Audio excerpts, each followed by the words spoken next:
네, 안녕하십니까. 오늘은 6월 16일 일요일 연중제 11주일입니다. 연중제 11주일 나해 일독서는 에제키엘서 17장, 에제키엘서 17장, 꼭 향백나무 순을 따서 연한 것을 하나 따서 심어 놓으면 훌륭한 향백나무가 되리라. 그러면 새들이 그 아래 깃들고 온갖 날짐승들이 그 가지 그늘에 깃들인다. 그래서 복음 때문에 에제키엘서 17장이 일독서로 왔습니다. 일독서에 연결되는 것이 시편 92편, 의인은 야자나무처럼 우거지고 레바논의 향백나무처럼 자라나리라. 이거 주님의 집에 심겨져서 하느님 앞들에서 우거지리라 하는 92편이 또 연결되니까 이 독서는 지난주 계속 이어지는 거예요. 이 독서는 그냥 고린도 2서로 쭉 나가는 것입니다. 오늘은 5장 6절이야. 마르코 복음도 지난주에 이어서 계속 오늘은 마르코 복음 4장 26절입니다. 26절. 자, 그러면 마르코 복음 4장 26절. 그래서 숙제는 없어요. 숙제는 뭐 특별히 말씀 노트에 쓸만한 그런 깊은 내용은 없어요. 자, 에제키엘서 17장인데 에제키엘서 17장입니다. 에제키엘 17장은 멸망 전 예언이에요. 멸망 전 예언. 자, 그러면 성경 연대표를 보시면 에제키엘 예언자는 요때 597년 여호야킨이 바빌론이 와서 여호야킨을 데려갑니다. 그럴 때 플러스 알파 왕과 왕비와 공중에 있는 사람들과 예루살렘의 귀족들, 귀족 사제들, 상위 1% 사람들을 바빌론으로 끌고 갑니다. 1차 유배예요. 바빌론 1차 유배. 2차 유배는 587년이고 1차 유배 때 예루살렘 궁전과 그 다음에 근처에 있는 귀족들을 잡아갔는데 그때 에제키엘 사제가 끌려갑니다. 플러스 알파에 났죠. 그래서 597년 에제키엘 사제가 바빌론 1차 유배 때 포함돼서 593년부터 예언합니다. 그래서 멸망 이전까지 예언하고 두 번째 587년 멸망 이후부터 571년까지 예언합니다. 그래서 내용이 달라요. 멸망 전 예언과 멸망 후 예언이 다릅니다. 그런데 여기 보시면 멸망 전 예언은 1장부터 24장까지고 멸망 후 예언은 33부터 끝까지예요. 33부터. 그래서 오늘 내용은 멸망 전 회개하라 그런 내용입니다. 회개하라. 자, 그러면 비유의 설명이 있는데 주님의 말씀이 나에게 내렸다. 주님께서 말씀하십니다. 이제 저 반항의 집안에서 이것이 무슨 뜻입니까? 하고 물으면 이렇게 말하라. 자, 바빌론 임금이 예루살렘에 와서 임금과 고관들을 잡아서 데려갔다. 이게 조금 전에 말씀 1차 유배입니다. 바빌론 네부카드네자르가 예루살렘에 와서 임금 누구? 여호야킨과 고관들과 그리고 에제키엘까지 바빌론으로 데려갔다. 그것이 597년이에요. 그런 다음에 여호야킨의 삼촌 그 왕실 가운데 한 사람을 골라서 치드키아로 왕으로 세웠어요. 예. 나머지는 1차 유배당했습니다. 그런데 바빌론이 세운 왕 치드키아는 바빌론 임금의 말을 들어야 되는데 반역을 하고 이집트로 도움을 청했어요. 그래서 10년 후에 망했다 얘기입니다. 예, 그래서 결국은 망할 것이다. 그러면서 이제 오늘의 독서예요. 오늘의 독서는 그럼에도 불구하고 주님께서 나중에 살리시리라. 내가 손수 향백나무 꼭대기에 순을 따서 심으리라. 가장 높은 가지들에서 열한 것을 하나 꺾어서 내가 손수 높고 우뚝한 산에 심으리라.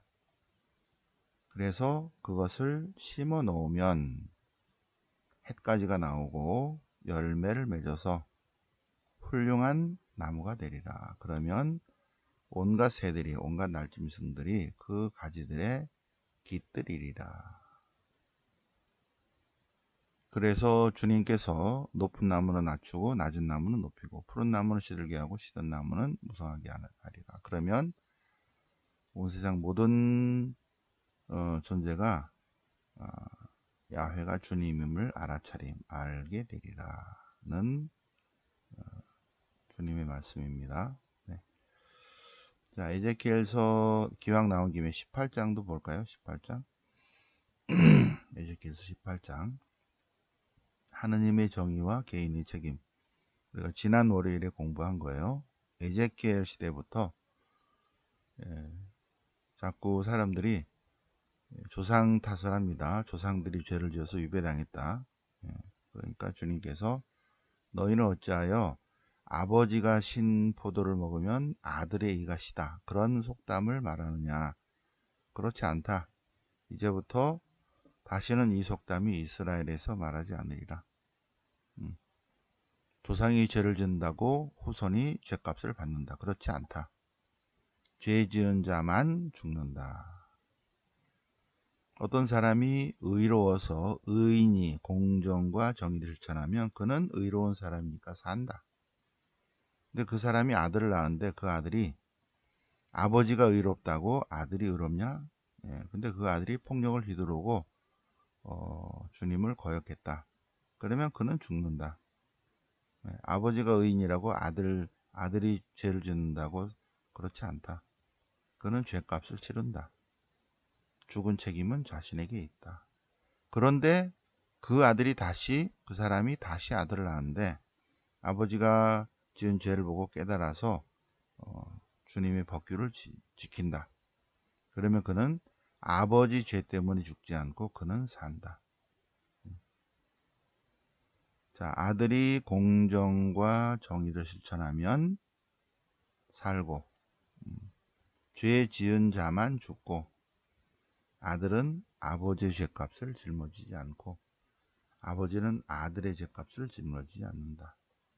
의인의 의로움은 자신에게 돌아가고 악인의 죄악도 자신에게 돌아간다.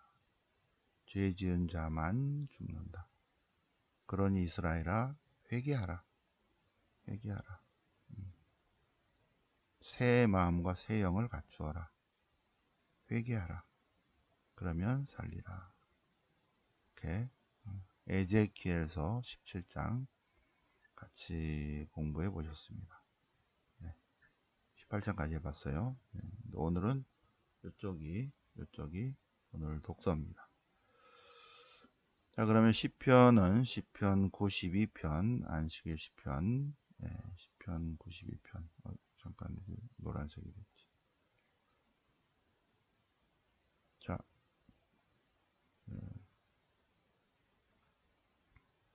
주님을 찬송함이 좋기도 합니다. 의인은 13절 때문에 나왔어요. 92편이 의인은 야자나무처럼 돋아나고 향백나무처럼 자라나리라. 그는 주님의 집에 심겨져서 주님의 집 앞들에서 돋아나리라. 늙어서도 열매를 맺으리라. 의인은 주님의 집에서 빨마처럼 무성하리라. 는 내용입니다. 시편 92편 연결되는 거죠, 그죠? 자, 그러면 고린토 2서에 대해 설명하겠습니다. 고린토 2서. 자, 바오로 사도가 고린토가 어디냐면 여기 섬 있죠, 여기 아카이아 주가 여기 이렇게 되는데 여기에 여기 섬에 요 도시입니다. 코린토 항구 도시예요. 항구 도시 코린토. 자, 바오로 사도가 1차 선교행 때 코린토로 갔어요. 1차 선교행 때 코린토로 가서 아니다. 1차 선교행 때는 이렇게만 했죠. 빨간 거. 2차 선교행 때 코린토로 갔는데 여기서 코린토에서 데살로니가인들에게 보낸 편지를 보냈습니다. 그리고 3차 선교행 가볼까요? 3차 선교행. 3차 선교행 안티오키아를 출발해서 타르수스, 데레베, 리스트라, 이코니온, 피시디, 안티오키아, 앙키라를 해서 이렇게 해서 에페소로 왔습니다. 에페소에서 바다 건너가 코린토니까 계속 편지도 보내고 쪽지 보내고 편지 보내고 쪽지 보냈는데, 자, 첫 번째 보낸 편지는 분실했어요. 그리고 두 번째 보낸 편지가 고린토 1서입니다. 고린토 1서. 자, 세 번째 보낸 편지는 눈물의 서간이고, 네 번째 보낸 편지가 고린토 2서의 앞부분으로, 요 두 개가 고린토 2서에서 이렇게 거꾸로 섞였어요. 바오로 사도가 여기서 편지를 보냈는데 첫 번째 보낸 편지는 분실했고, 두 번째 보낸 편지가 고린토 1서고, 세 번째 보낸 편지 여기서 눈물의 편지를 썼어요. 보냈어요.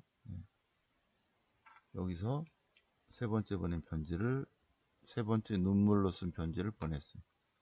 그리고 네 번째 보낸 편지는 여기서 보냅니다. 여기서. 자, 세 번째 편지를 보내고 제자들이, 사부님이 다시 가기 위해서 마케도니아 쪽으로 갑니다. 그래서 이제 세 번째 편지를 보내고 바오로 사도가 이렇게 올라갑니다. 이렇게 올라가서 필리피로 갑니다. 필리피. 그런데 세 번째 편지를 제자들이 코린토 사람들에게 읽어주고, 그래서 코린토 사람들이 잘못했다. 저희들이 잘못했습니다. 사부님 오게 하십시오. 해서 화해를 하고, 그래서 제자들이 스승님이 어디로 오시나 여기로 오니까 그 세 번째 편지에 대한 소식을 전합니다. 여기서. 그러니까는 요 필리피에서 네 번째 편지를 보내요. 네 번째. 그게 바로 오늘 내용입니다. 네 번째 보낸 편지. 그래서 D서간이죠. A, B, C, D. 네 번째, 네 통의 편지를 보내는데 첫 번째 보낸 편지는 없어졌고, 첫 번째 편지 보냈다고 여기서 써 있어요. 두 번째 보낸 편지는 고린토 1서고, 세 번째 보낸 편지는 뒷부분으로 갔고, 네 번째 보낸 편지는 고린토 2서의 앞부분으로 가서 지금 4장입니다. 4장. 네. 오늘의 편지가 네 번째 편지예요. 질그릇에 담긴 보물. 우리는 하느님의 보물을 나약한 질그릇에 담고 있습니다. 자, 그리고 여기 땡땡 된 것은 지난 주일 복음이었어요. 지난 주일 복음. 우리의 외적 인간은 쇠약해지더라도 우리의 내적 인간은 나날이 새로워지고 있습니다. 나날이 새로워진다. 우리가 겪는 일시적인 환난, 가벼운 환난은 우리에게 영광을 줍니다. 우리는 보이는 것이 아니라 보이지 않는 하느님 나라를 바라보고 있기 때문입니다. 보이는 것은 잠시뿐이지만 보이지 않는 하느님 나라는 영원합니다. 그래서 이 지상의 집이 허물어지면 하늘에 영원한 집이 마련됩니다.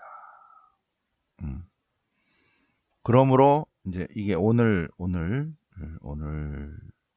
독서예요. 오늘 이 독서. 그러므로 우리가 이 몸에 사는 동안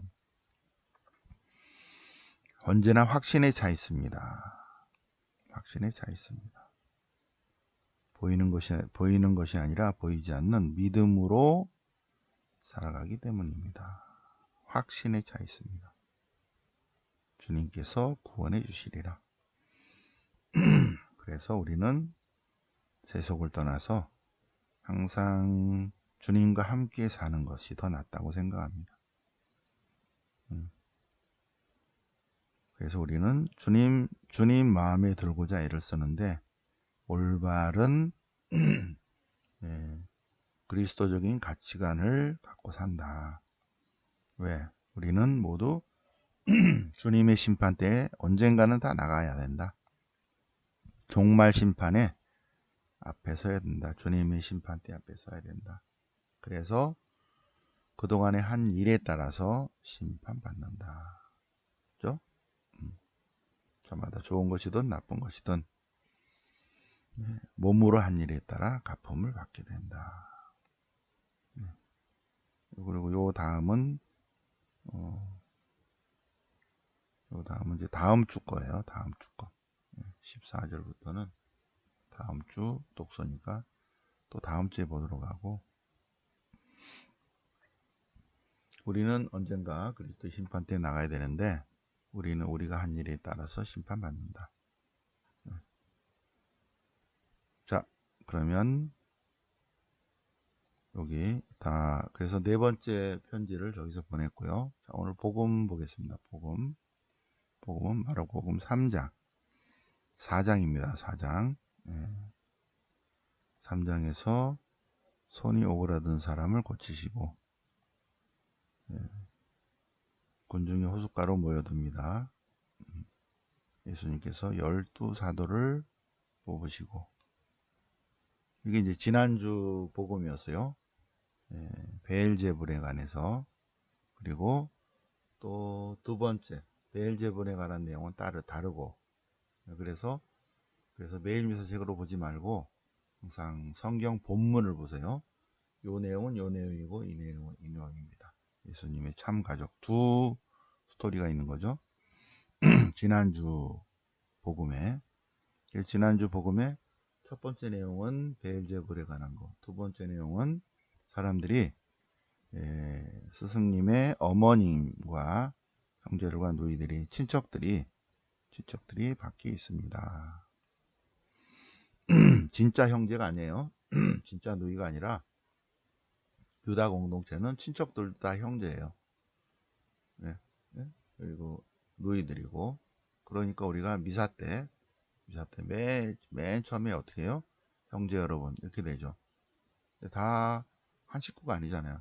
그래도 유대인들은 형제 여러분 이렇게 하듯이 다 친척 공동체가 다 형제예요. 그래서 스승님의 어머님과 형제들과 누이들이 이렇게 일반적으로 얘기를 한다. 예수님께서 누가 내 어머니고 누가 내 형제들이냐? 아버지의 뜻을 행하는 사람이 바로 주님의 형제, 주님의 누이, 주님의 어머니다. 자, 씨 뿌리는 사람의 비유, 마르코복음 4장. 씨 뿌리는 사람이 있는데 포인트가 어디 있냐? 씨냐 땅이냐? 씨 뿌리는 사람의 비유의 핵심이 씨냐 아니면 땅이냐? 씨도 아니고 땅도 아니고 다 뭐다? 사람이다. 사람. 씨 뿌리는 사람.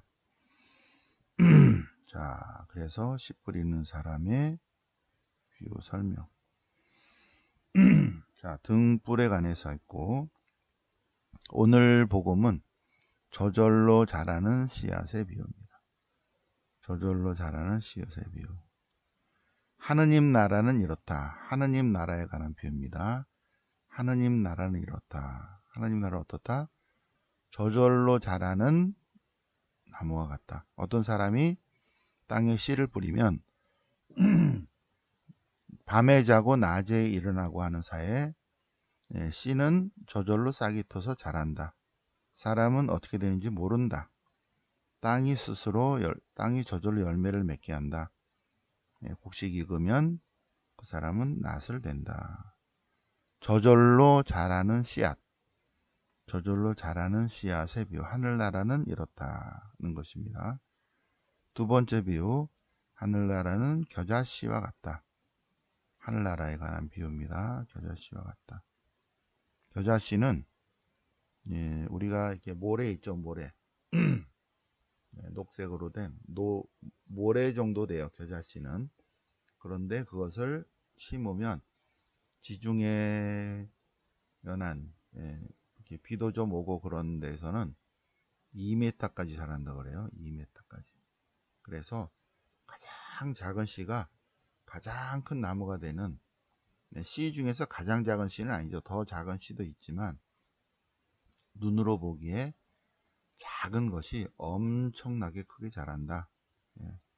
그래서 하늘나라는 겨자씨와 같다. 무슨 비유다?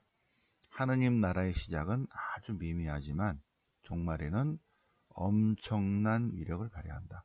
그런 비유예요. 하느님 나라는 겨자씨와 같다. 그런 비유는 예수님께서 항상 비유로 말씀하시고 제자들에게는 따로 풀이해 주신다는 내용입니다. 그래서 요 내용입니다. 하늘나라는 겨자씨와 같아. 땅에 뿌릴 때는 어떤 씨앗보다 작지만 뿌려지면 자라나서 어떤 풀보다 커진다. 커져서 큰 가지들을 뻗어서 하늘의 새들이 그 그늘에 깃들일 수 있게 된다. 자라서 씨앗을 심으면, 순을 심으면 그것이 자라서 큰 가지가 돼서 하늘의 새들이 그 그늘에 깃들일 수 있게 된다. 그래서 요 내용 때문에 일독서가 에제키엘서 17장으로 이렇게 된 것입니다. 그죠? 자, 그래서 1독서, 2독서 복음이 연결되냐? 잘 보세요. 연중주간의 1독서는 항상 복음의 내용과 연결이 돼요. 그래서 1독서는 계속 바뀝니다. 2독서는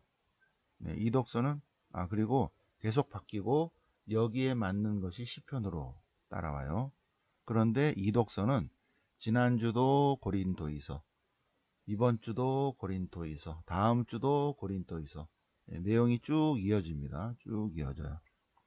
연중주간에. 그러면 마르코 복음은 지난주도 마르코 복음, 오늘은 그 다음 부분, 다음 주는 어떻게 돼요? 마르코 복음 그 다음 부분이에요.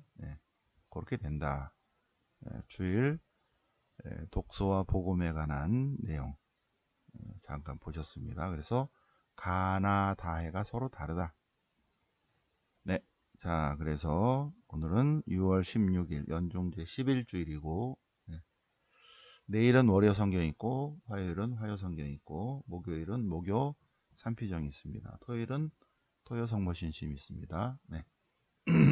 그리고 내일은 이번 주, 내일은 연중 11주간 독서. 근데 독서가 집에서도 나오고 역대기도 나오고 막 그러는데 그냥 열왕기 쭉 하겠습니다. 열왕기 전체 쭉 보고 그다음에 마태복음 쭉 보고 이렇게 하도록 하겠습니다.